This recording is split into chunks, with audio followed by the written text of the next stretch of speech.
So in a saute pan, I've got some olive oil, about 3 tablespoons, 1 onion that I've got thinly diced, and 2 cloves of garlic. So I'm going to let that go for a little while and talk to you about the vegetables that go into this.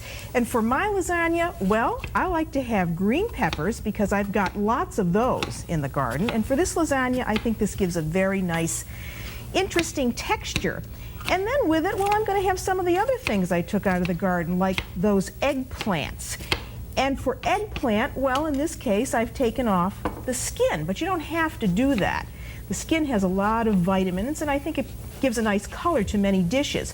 But in this lasagna, I have taken off the skins, and you just want to dice that up. And all of this is going to go in with my onion and my garlic. But this isn't all that I'm going to put in here, because besides this, well, I'm going to add a little bit of potato that I've pre-cooked.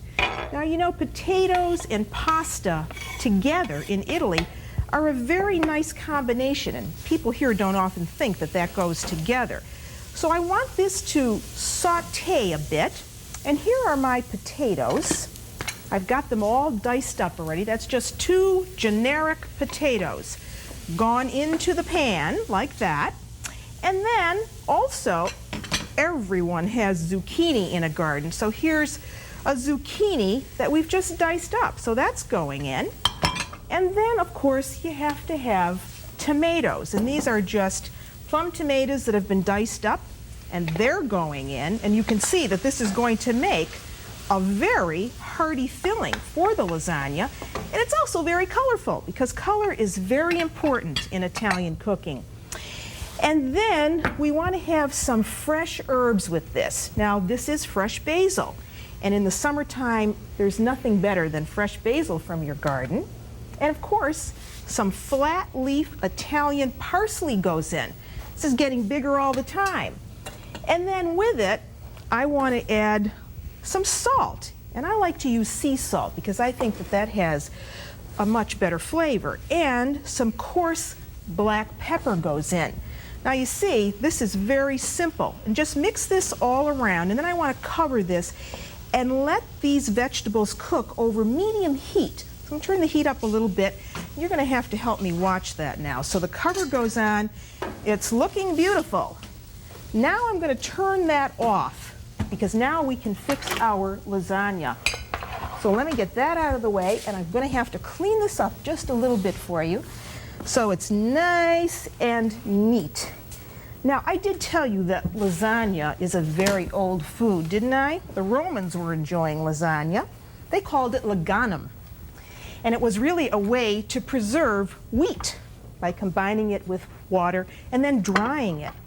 Well, today we're going to make a lasagna that's no work, no fuss. First, you want to get out a pan for your lasagna and give it, a brushing of extra virgin olive oil over the bottom.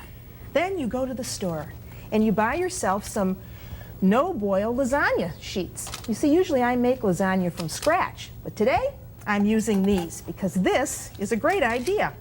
So then you simply put a layer in the bottom of the pan and you bring over that filling, and it's smelling wonderful. So now you can start layering in the vegetables. I wish you could be here to smell this. And this is very, very healthful. Once you do that, well, then you can put on some cheese. And here I'm using 3 kinds of cheese today. Here's a little bit of mozzarella cheese. That's a cow's milk cheese. Everybody can get a hold of that.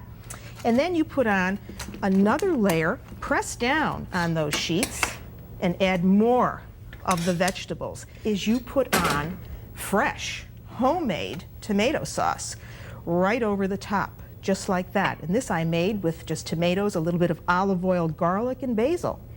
Now, once that's all together, you see how quick this is? You want to give that a little, spread it around, because you really want those noodles to absorb that sauce. That's what's going to soften them up. Then get out a sheet of foil. Put it over the top for about 35 minutes, just until you can get a fork to go into those noodles and they're nice and tender, and that's going to be absolutely wonderful on a